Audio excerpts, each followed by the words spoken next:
부탁드립니다.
이어서 금일 서울목회 목사이신 효주 지영 스승님께 3대의 예를 드리도록 하겠습니다.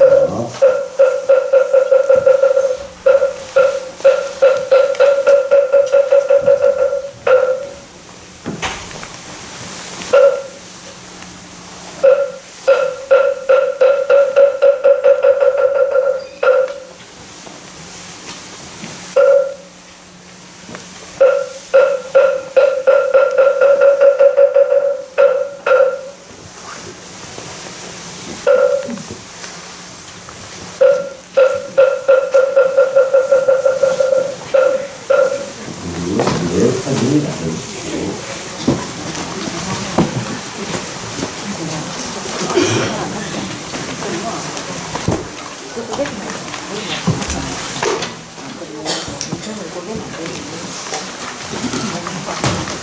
정문의 앞으로 먼저 이쪽 있겠습니다.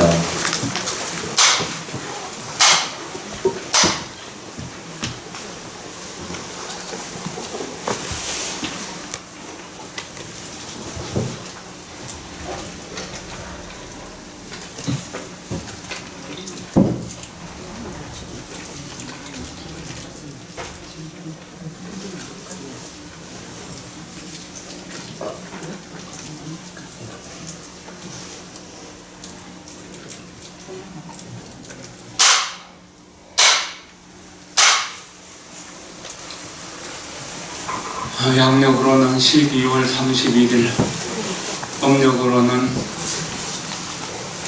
섣달 초하루입니다. 먼저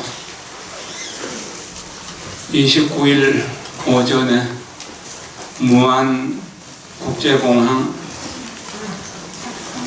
제주항공 사고 희생자들을 마음 깊이 애도하면서 그 모든 영가들이 극락세계에 왕생할 수 있기를 기원합니다. 숨을 들여쉬면서 내 마음이 극락정토, 내쉬면서 내 성품이 아미타불, 내 마음이 극락정토, 내 성품이 아미타불, 내 마음이 극락정토, 내 성품이 아미타불.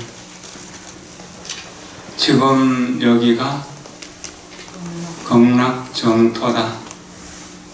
지금 여기가 극락정토다. 지금 여기가 극락정토다. 우리는 우리가 원하지 않는 일들을 겪을 때가 많습니다.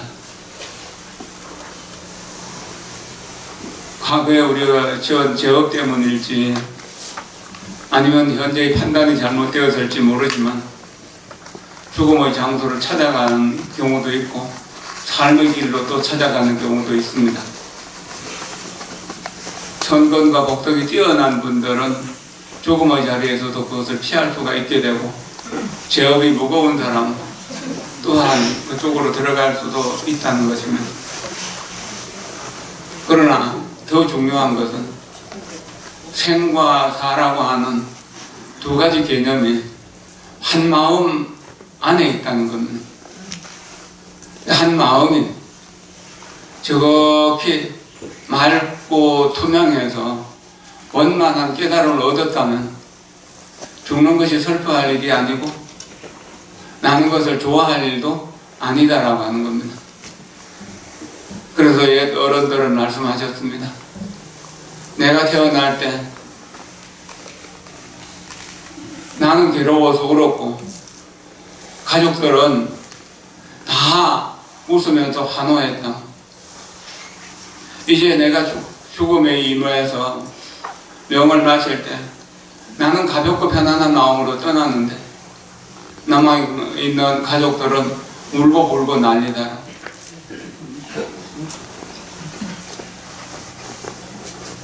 일초 지나 시간이 지나면은 1분이 되고 1분이 지나면은 또 1시간이 되고 1시간이 지나가면은 하루가 되고 하루가 지나가면은 1년이 되는 겁니다. 이렇게 시간을 가장 짧은 초로 한다고 하더라도 100분의 1초까지로 뭐 이렇게 계산할 수도 있지만 100분의 1초라고 하더라도 지금이라는 시간을 정확하게 표현할 수는 없습니다. 지금이라는 말할 때 이미 지금이라는 시간은 지나가 버리기 때문에 그러니까 우리는 순간순간 계속 과거를 향해서 죽어가고 있고 미래를 향해서 태어나고 있다는 겁니다. 이런 사실에 우리 입각해서 살아가게 된다면 결코 죽음이 그렇게 두려운 것이나 무서운 건 나는 아닐 것입니다. 사람이 숨쉬는 동안 이 숨쉬고 있다는 사실이 얼마나 귀한 것인가, 숨쉬고 있다는 이 사실이 얼마나 신비로운 것인가, 얼마나 보배롭고 얼마나 아름답고 얼마나 향기롭고 얼마나 자비롭고 복된 것인가 하는 것을 알게 되면 살아있는 순간순간을 가장 복되게, 가장 지혜롭게, 가장 자비롭게 그렇게 꾸며갈 수 있게 되는 것입니다. 무한 국제공항 희생자 179위 명가들이시오. 생사의 길에서 생사 없음을 깨닫는다는 지금 여기가 바로 극락정토가 될 것입니다. 열방경에서 말씀하셨습니다. 재행이 무상하여 이것이 생멸법이다. 재행무상시 생멸법. 끊임없이 변하는 것. 이것이 우리 나고 죽는 법이다. 여기에서 우리의 마음, 근원은 변하지 않는다는 사실을 깨닫는다는 그럼 생멸이 없어지게 되는 거죠. 생멸멸이 정멸이라고. 그럼 고요한 그대로가 열반이라고 하는 겁니다. 우리는 오늘을 12월 31일이라고 이름 붙여놨습니다. 그러나 저 하늘을 보세요. 저 하늘에 12월의 하늘이 있나? 내일 떠오르는 1월달의 하늘이 또 다른 하늘이 있나요? 그런 게 없죠.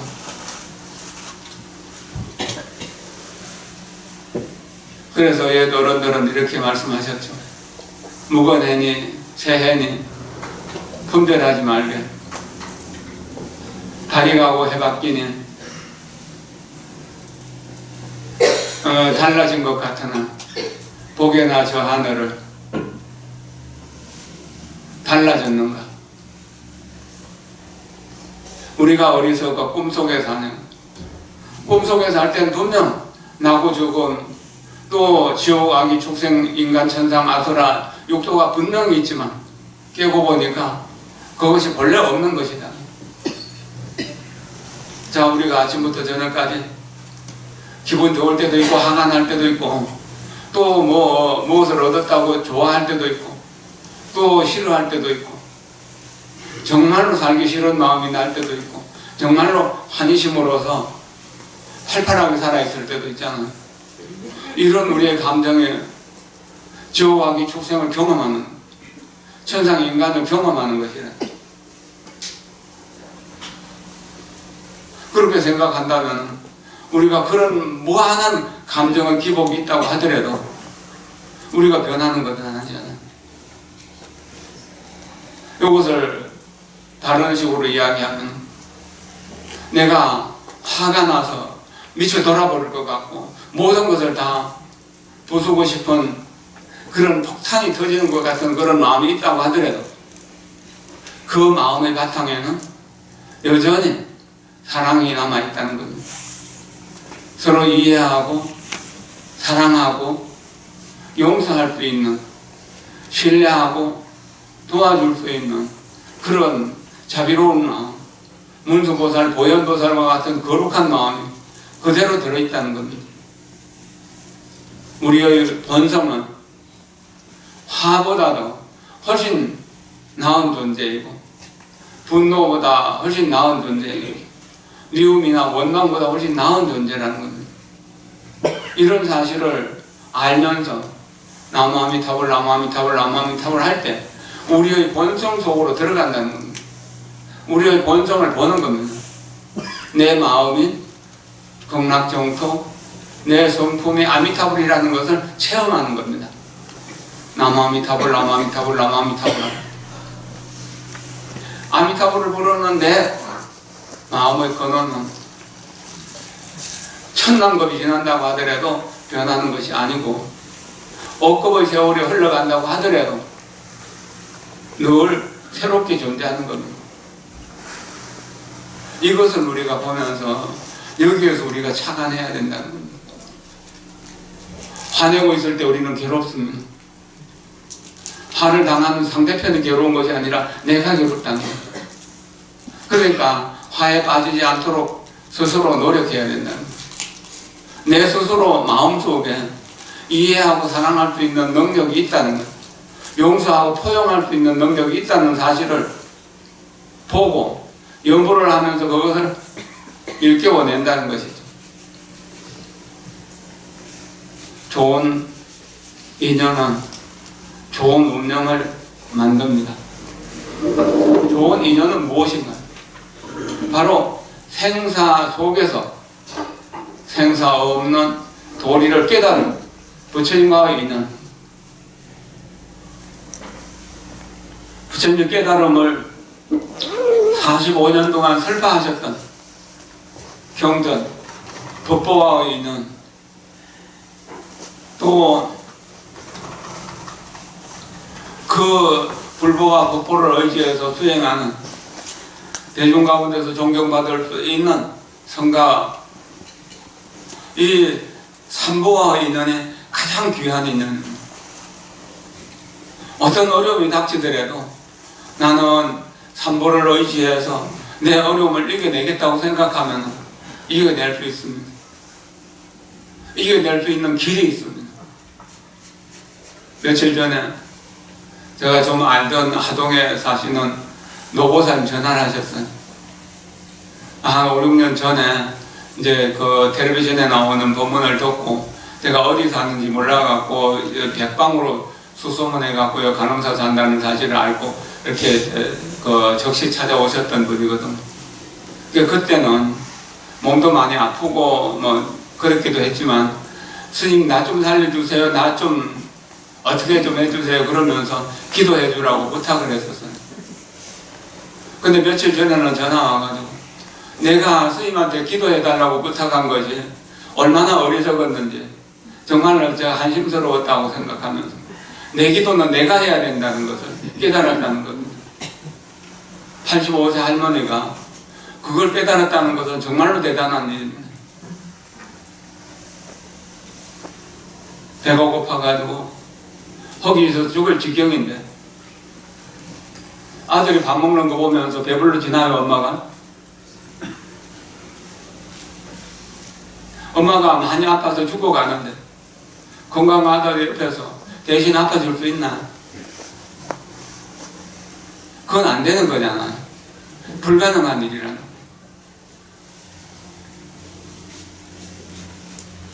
나홍 스님이라고 하는 큰 스님이 계셨습니다. 고려 말에 나홍해건, 태고보, 백운경한 이 세 분이 훌륭하신 분인데 그 백운경한 스님은 직지심체 묘절이라고 하는 책을 써졌는데 그것이 금속할차로 인쇄되어 가지고 청주에 흥덕사에서 인쇄해서 거기 인쇄박물관을 짓고 거기 이제 그 흥덕사를 복원하고 그런 일이 있거든요. 대단히 훌륭하신 분이었죠. 그리고 나홍 스님은 어릴 때부터 아주 성건이 뛰어나서 이분이 일찍 부모가 돌아가셔가지고 그저 나머지 모순살이 비슷하게 하다가 절에 가서 모순살이 하면 나을 것 같아서 절에 가서 행자 생활을 했는데 어느 날 점심 때 상주 씻으러 보냈는데 겨울에 가서 상주 씻다가 빨리 안 오는 겁니다. 그 대중들이 밥 해놓고 기다리는데 왜 안 오냐고 나중에 이제 몇 개월 뒤에 물어보니까 그냥 그런 일이 좀 있었다고 그러는 겁니다. 뒤에 이제 그 소문을 들어보니까 해인사에 큰 화재가 났는데 갑자기 소나기가 쏟아져가지고 그래가지고 불을 끄게 됐다고. 그 신통력으로 해인사에 불 난 걸 보고 거기서 오대산에서 해인사까지 물을 뿌려서 불을 껐다는 애. 대단히 뛰어난 분이죠. 어쨌든 이분은 이제 도인이 되고 난 뒤에 그 조그만 남자에 사셨는데 자기 누나가 한 집에 살았는 것 같아요. 공양주도 하고 뭐 심부름도 하고 그랬겠죠. 그런데 부지런히 연불 하라고 해도 도대체 연불을 안 하고 우리 동생이 도인인데 나는 뭐 그냥 가만히 있어서 따라서 스님 옷자락만 잡고 극락세계 가면 되잖아요. 그래서 어느 날 밥을 해갖고 정신 먹는데 그 누나의 밥을 싹 빼앗아 버렸어. 내가 밥을 먹을 테니까 누나 배부르겠냐고. 내가 도인이고 내가 부처라 하더라도 네 일은 네가 해야 되는 거 아니냐는 거죠. 누가 대신 해줄 수 있으면 얼마나 좋을까요? 돈 많은 사람 돈 주고 염라대왕에 뇌물 줘가지고 좀 안 가게 할 수 있거나 아니면 누가 대신 좀 이렇게 죽어주거나 그게 가능할까요? 전혀 불가능한 일이죠. 내 일은 내가 해야 된다는 거예요. 나에게 떨어질 기름화복은 나에게 떨어질 수밖에 없다는 겁니다. 길하고 경사스러운 일도 내가 지어서 내가 받는 것이고 흉하고 여러 가지 재앙이 있는 일도 내가 짓고 내가 받는다는 거예요.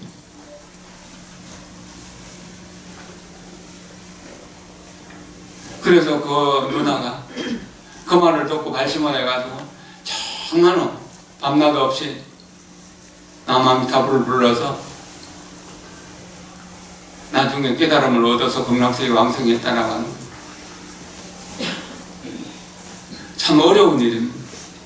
사람들은 엄청 그렇게 할 수 있으면 내 친구가 잘 됐으니까 나도 잘 될 거야 이렇게. 그러나 자기가 노력하지 않으면 안 되는 겁니다. 당나라 시대에 정성을 지냈던 배도라고 하는 분이 있어요. 도자를 통도사하는 도자인데 그거를 이제 그 탁자라고도 부르거든요. 옛날에 그 제목을 탁지부라고 이렇게 하기도 했거든요. 그래서 쌍둥이가 태어났는데 한 사람은 배도 한 사람은 배탁이었어. 그 배탁은 강을 건너주는 배사공으로 살았고 배도는 배정성, 배상국 대단히 뛰어난 분이죠. 이분은 정성을 지내셨어요. 그리고 스님들의 그 저술에 많은 이렇게 이제 서문을 쓰고 그러시기도 했고 비문을 쓰고 그러기도 했죠. 이 배상국 배도가 어느 날 어떤 절에 갔습니다. 가니까 이제 뭐 귀한 손님이 오시니까 저를 쭉 그렇게 안내를 하겠죠. 왜 법당에 참배를 하고 뭐 이렇게 다른 법당에 작은 법당도 참배를 하고 그러다가 진영각에 갔어요. 영각. 선생님들의 영을 버려갖고 모셔놓은 조사전이라고 할 수도 있고, 어쨌든 그 진영각에 갔는데, 그 배도가 묻습니다. 배상국에 주지스님에게. 주지스님, 옛 어른들은 여기 계시는데요. 그림은 여기 있는데 그분들은 지금 어디 계십니까?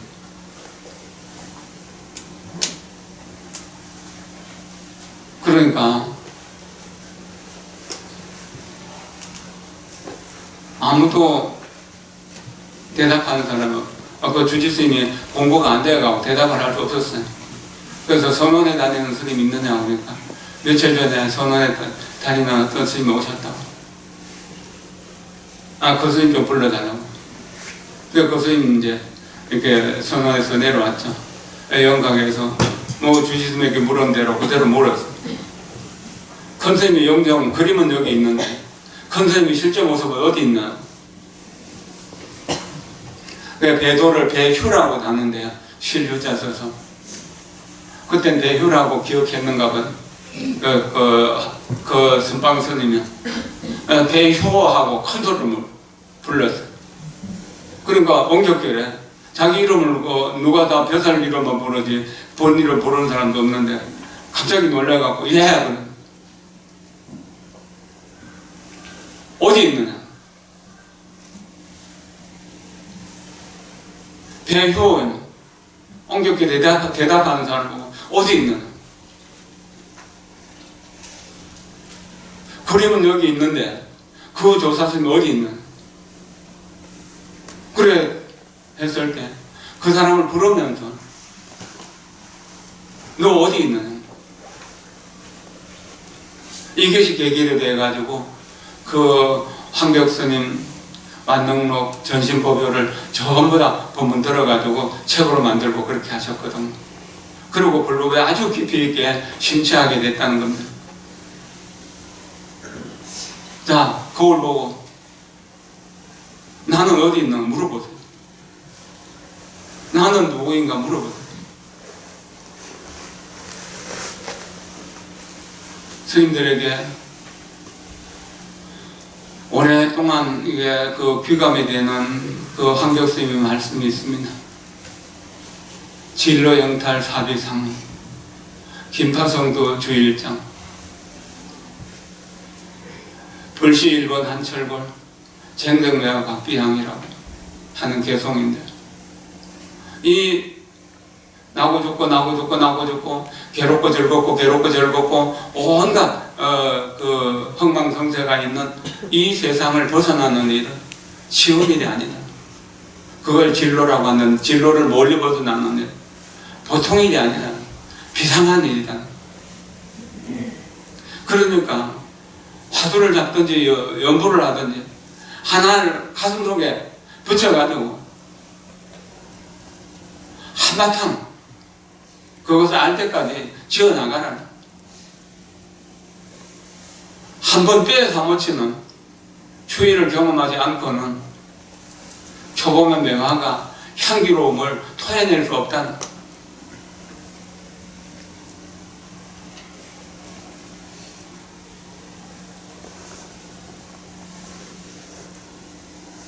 우리가 어떤 기도를 하든지 정진을 하든지 뭘 하려고 그러면 한 가지 수행의 문에 깊이 들어가서 오래오래 정진해야 된다는 거예요.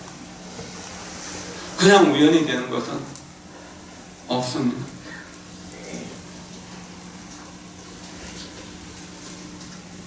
거기에 의심하지 말고 회의하지 말고 간단하지 말고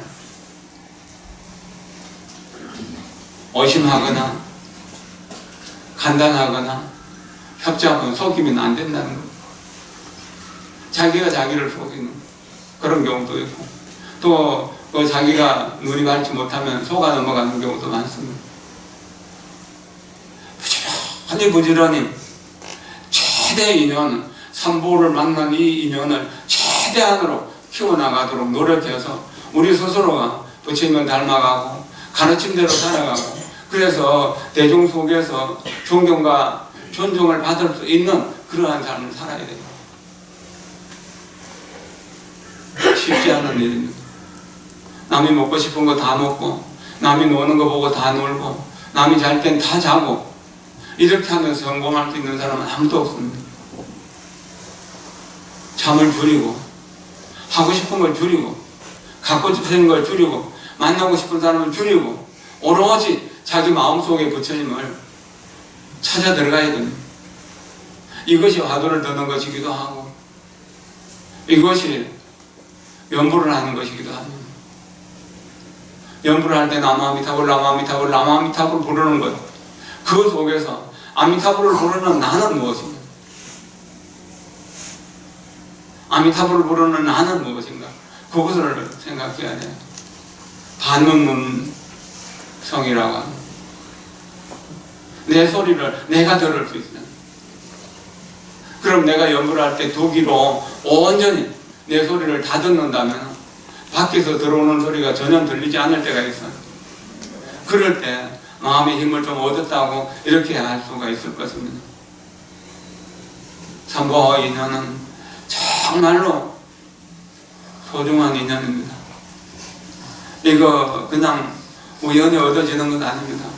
어쩌면은 여러분들은 운이 좋아가지고 좋은 부모 만나고 지금까지 이렇게 잘 살면서 자연스럽게 불법 속에 들어왔다고 그렇게 말할지 모르지만 그거 아니거든.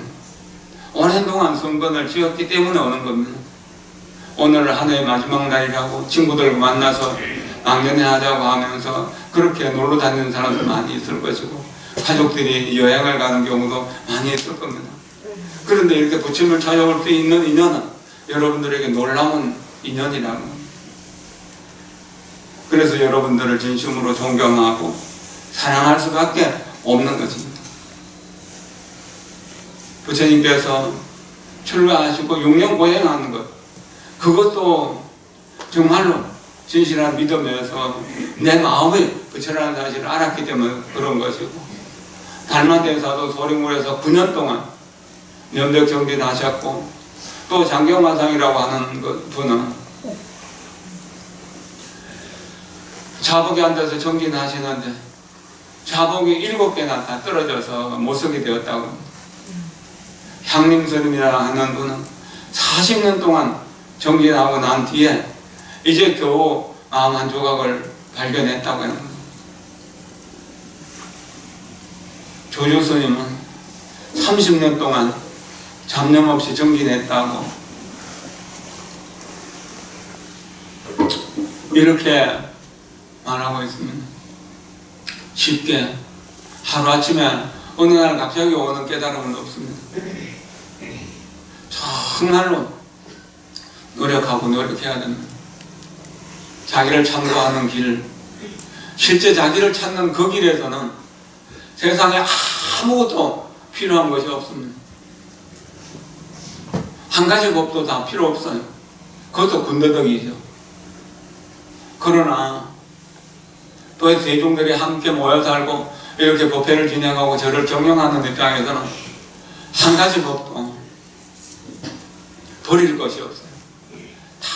다 필요하다는 거예요. 경전을 읽거나 본문을 듣다 보면 금방 마음이 깨달아진 것처럼 마음에 한의심이 나는 경우들도 있습니다. 그러나 또 다시 생각해보면, 책을 덮으면 또 본문 듣고 나면 다시 캄캄해지는 겁니다. 이치로 보면은 한순간에 깨달을 수 있습니다. 그러나 현상적으로 보면은 꾸준히 예불 하고 예참하고 독경하고 자선하고 뭐 끊임없이 보살행을 실천할 때 조금씩 이루어지게 됩니다. 불법을 공부하면서 좋아진 것은 무엇인가? 모든 생명이 그대로 부처님이라고 합니다. 모든 생명이 그대로 부처님이니까 모든 생명이 거주하는 이 지구별 이대로가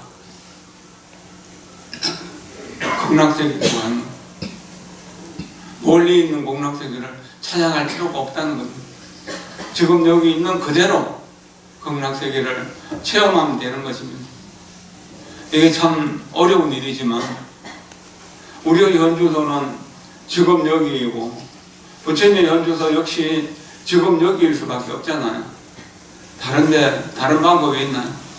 그럼 지금 여기에서 행복을 원한다면 어떻게 해야 되는가? 이 불행론 선정국에서 말씀하시죠. 지난번에도 제가 말씀드렸죠. 이 세상의 모든 행복은 어디서 오는가? 그 모든 것은 남을 위하는 데서 온다. 세상의 모든 불행, 모든 고통은 어디서 오는가?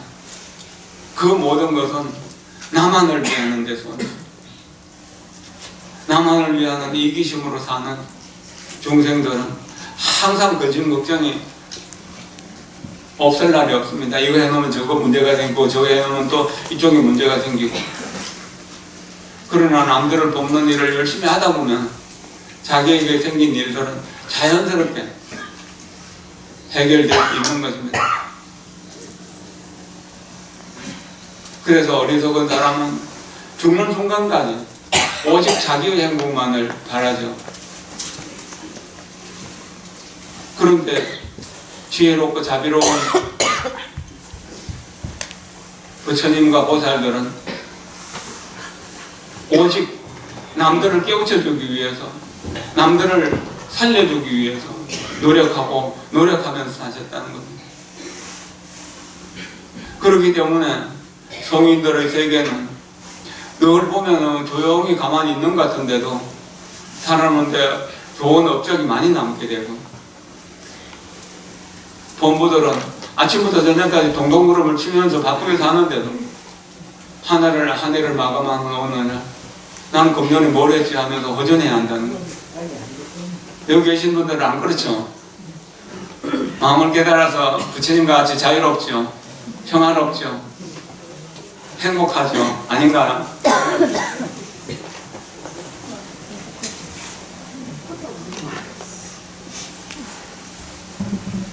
수행을 잘한 사람들, 이런 사람들의 세계는 이렇습니다. 모든 약은 영험이 있고, 또 진원을 배우면은 이 질병을 치료해주고, 그 사람 잡아먹는 악기들, 코로나 같은 것, 그런 거죠. 이런 것은 자비심으로 변하게 된다는 겁니다. 절에서는 언제나 경전에 있는 소리가 나고, 또 연불 소리가 함께 울려 퍼지고, 스님들은 화합해서 깨달음의 길을 함께 가게 됩니다.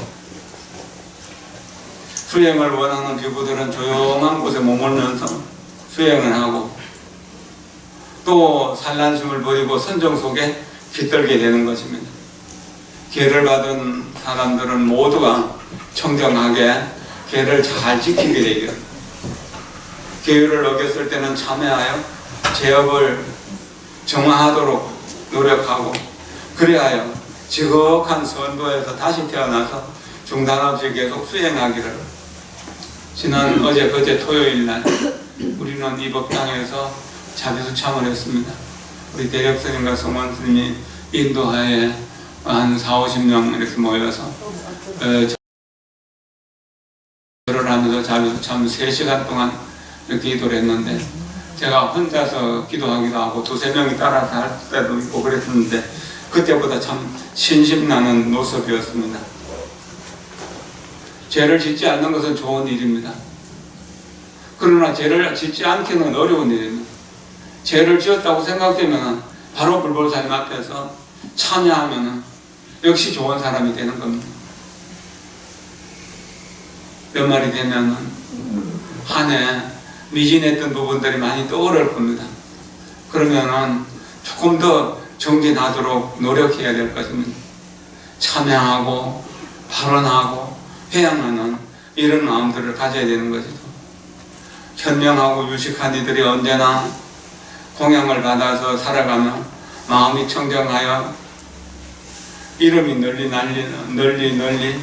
퍼져나가고, 중생들은 악도의 고통을 겪지 않고 힘들게 수행하지 않고 신들보다 더 좋은 몸을 얻어서 속히 부처님의 경지에 오르게 하소서.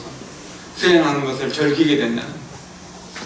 처음에는 법당에 들어가는 것을 굉장히 귀찮아합니다. 특히나 출가해가지고 처음 얼마 동안은 새벽에 3시에 일어나는 일 너무 힘들었죠. 그러나 얼마 정도 지나니까 그냥 자명경 없이도 그 시간에 일어나게 되고, 그보다 일찍 일어나서 좌선을 하거나 독경을 하거나 그러기도 하거든요. 이런 것들이 이제 수행을 즐기는 것이 되는 거죠. 모든 중생들이 모두 부처님들께 공양 올리고 또 올려서 한없는 부처님들의 편안하고 즐거움으로 항상 행복을 누리소서. 이제 모든 보살들은 중생을 위해 거룩한 소원을 이루시고, 모든 중생들은 부처님들께서 의도하시는 복락을 누리소서. 항상 검소하게 살면서 검소하게 먹고 미래세가 다하도록 고요한 곳에서 수행의 목표를 이끌 이상적인 조건을 얻게 하소서. 이 세상에 남아있고 고통받는 중생이 남아있는 한 저도 이 세상에 계속 남아있어 이 세상의 모든 중생들을 고통을 몰아내게 하소서. 이 마지막 개성, 이거 달라이라마 존자가 너무너무 좋아해갖고 법문하실 때마다 마지막에 이런 말씀하십니다. 중간에도 하시고요. 이 세상에 남아있고 이 세상에 고통받는 중생들이 남아있다면 나 역시 다시 이 세상에 와서 고통받는 중생들을 고통을 없애주는 그런 노력을 하겠습니다. 이거 참 어려운 일입니다. 이런 마음을 낸다는 게 어려운 일입니다. 제가 실제로 그렇게 하기는 어렵지만 말로라도 그렇게 하죠. 코로나가 처음 왔을 2020년 정토 기도하면서 이 세상의 코로나와 더불어 모든 고통은 나에게 나오고 내가 수행한 공덕은 모든 중생들에게 나누어서 모두가 다 행복하기를, 이런 발언을 했다. 지금도 마찬가지입니다. 고통은 내가 대신 받고 행복은 다 나누어주는, 왜 그런가 하면 모든 중생이 바로 선지식이고 모든 불보살의 그 서원 자체가 중생들을 안락으로 이끄는 것, 그것이기 때문에 그런 겁니다. 우리는 그런 마음으로 우리가 정진하고 또 정진하고 또 정진해야 되는 겁니다. 우리가 살아있는 동안 잘 사는 것도 참 중요한 일입니다. 그리고 목숨을 마치고 이렇게 이제 그 죽음을 맞이할 때 정말 잘 죽어야 됩니다. 잘 죽는 조건 말씀드리면서 오늘 이야기 마치려고 하는데요. 부종령이라고 하는 거고, 또 이렇게 이제 거기 조건인데, 첫째는 평균 수명보다 좀 오래 살아야 되고 건강해야 되고, 그 다음에 두 번째는 병으로 죽지 말고, 세 번째는 집 밖에서 객사하지 말고, 그 다음 네 번째는 나보다 젊은 사람, 내 후배들이 나보다 앞에 가지 않기를. 이거 참 어려운 일이거든. 특히나 요즘 장수하는 세상이 어려운 일. 그 다음에 가족들, 아들, 딸들이 지켜보는 가운데서 임종하는 것. 엊그제도 한 분 돌아가셔서, 그러니까 이제 여기 연가를 올리고 49째 초제가 지나갔는데, 그 집도 그랬어요. 딸이 5년 동안을 모셨는데, 잠깐 이제 돌아가실 때 돼가지고 영정사진 준비하고 뭐 그러는 사이에 아버지가 임종하셨더라고. 그래서 마침 그 동생이 같이 감정하고 있어서 임종을 받다고 하는데, 그렇게 오랫동안 모셔도 임종을 본다는 게 쉽지 않은 일이거든. 제가 조금 젊을 때는 우리 아버지나 부모님, 어머니보다 오래 살기를 염원했고, 또 은사스님 계실 때는 은사스님보다 오래 살기를 염원했어. 그리고 지금은 내 제자 상자들보다 조금 더 일찍 죽었으면 좋겠다. 자식 앞세우는 것만큼 마음 아픈 일 없잖아요. 우리 은사스님도 우리 사제가 죽고 난 뒤에 굉장히 마음 아파하는 것을 봤거든요. 며칠간 음식을 제대로 못 드시더라고요. 그럴 것 같아요. 여러분들은 어떻게 살고 싶습니까? 죽는 날까지 건강하게 잘 지내다가 가족들에게 유언하고 그리고 목욕하고 새 옷 갈아입고 편안하게 연구를 하면서 그렇게 가야 되는 거 아닙니까? 나무아미타불, 나무아미타불, 나무아미타불. 여러분들을 진심으로 존경하고 사랑합니다. 여러분들의 행복은 점점 자라나고 여러분 고통은 다 저에게 주십시오. 감사합니다. 고맙습니다.